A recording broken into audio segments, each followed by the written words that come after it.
Hi Kuchi. Hi. ఏంటి Johnny master గారిది విన్నావా? విన్నానండి. ఏంటి అసలు ఏంటి ఇండస్ట్రీ ఇలా ఎందుకు తయారైతుందబ్బా? ఒకటి చెప్పాలనా, ఆడదాన్ని చూసి మొగోడు నవ్వుతాడు, వాడిని చూసి ఇది నవ్వింది అనుకో గై, అది ఒక్కసారి చెప్పు చూపించింది అనుకో మళ్ళీ దాని దిక్కుబాటు చూడాడు. ఆ అంటే అమృతం, మా అంటే మమకారం, అమ్మకి అర్థం కృష్ణ. అమ్మ ఆడిదే, భార్య ఆడిదే, అక్క ఆడిదే, భగవంతుడు పుట్టలేక ఆ అమ్మనిచ్చిండు, అది అందరికి అర్థం కాదు.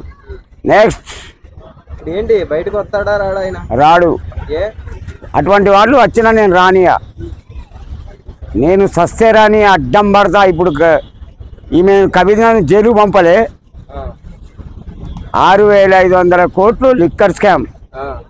అయ్యా తాగుబోతాడు, బిడ్డ దేశానికి క్షౌరం చేస్తుంది, వాళ్ళకి తగినోని అంటే తెలంగాణలో నేనే కృష్ణ. జానీ మాస్టర్ గారు ఏమంటున్నారంటే, నేను బయటకు వస్తే నా వెనక చాలా మంది ఉన్నారు, ఎవడున్నాడు బే ఆడిదాని బాడకో రేపులు చేసుకుంటా తిరిగే బడివికే నా చేతికి దొరుకు, నా కొడకాయ 2 గుట్కనరాలు తీసేస్తా, గుద్దతో దేకాలే. ఇంట్లో ఉన్నాను రోజులు ఏమనుకున్నావు బే కుర్చీ తాత, మంచోళ్ళకి వరస పెట్టింది ఈ కుర్చీ. మరి ఎట్లా ఉన్నాడు కనిపెట్టపోయావు మరి జానీ మాస్టర్ గారు? దొరుకుతాడు ఇవాళ కాకపోతే రేపు, ఎన్ని రోజులని దాక్కుంటాడు బాబాయ్ చెప్పు. ఏదో ఒక రోజు ఆటోమేటిక్గా కనబడతాడు, అప్పుడు ఉంటుంది వానికి బతుకమ్మ. నేను మంచోని కాదు బాబాయ్,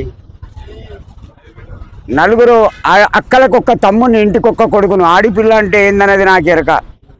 నెక్స్ట్ ఇప్పుడు జానీ మాస్టర్ గారు వల్ల అమ్మాయి ఒక అమ్మాయి వచ్చింది, ఇప్పుడు రాక బయటికి ఇంకా ఎంతమంది ఉన్నారు అలాగా?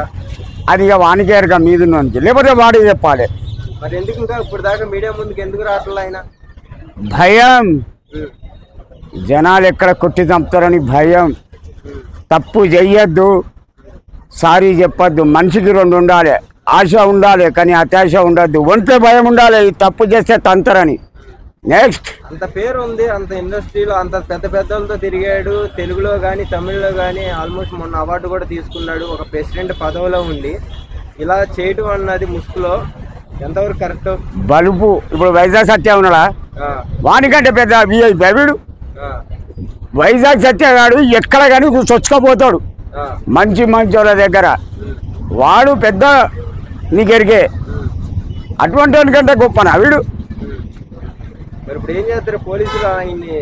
బొక్కలన్నీ తెంగాలి, బొక్కలు ఈ చేతులు 2 ఇట్లా తిప్పాలి, కాళ్ళు వెనకకి తిప్పాలి. మళ్ళీ ఆడిపిల్లని చూడకుండా మొక్క మీద ఒక సిగరెట్ కాల్చి ఓ చుక్క పెట్టాలి. అద్దం చూసినప్పుడల్లా చుక్క కనపడుతుంది, వీళ్ళు జ్ఞాపకం వస్తారు. అవు బాబాయ్, ఆడిపిల్లకు రెస్పెక్ట్ ఫస్ట్. ఆ స్థానంలో నాటువంటి ఆడిపిల్ల ఉంటే పిచ్చి కోసి నోట్లో పెడతా, సమస్య లేదు. నెక్స్ట్ అంటే ఇంకేమని చెప్పాలి నువ్వే? ఏం చెప్పంటావు బాబాయ్? ఎందుకు జనాలు ఇలా తయారయ్యారు అసలు? మదం, కొవ్వు, పుణ్యానికి వచ్చిన డబ్బు, గుద్దవలుగా తినాలి, ఏసీలో బండి కానీ పోరి కావాలి. తప్పుంటే ఏదైనా చేసేవచ్చు అంటే అంతే మరి. పైసే పరమాత్మ. ఇవో నా బట్టలు చూడు ఎట్లున్నాయి బాబాయ్, అయినా నాకు విలువ ఉన్నది బాబాయ్. ఇస్త్రీ బట్టలు వేసుకొని తిరగంగానే కాదు, అంతరాత్మ పవిత్రంగా ఉండాలి.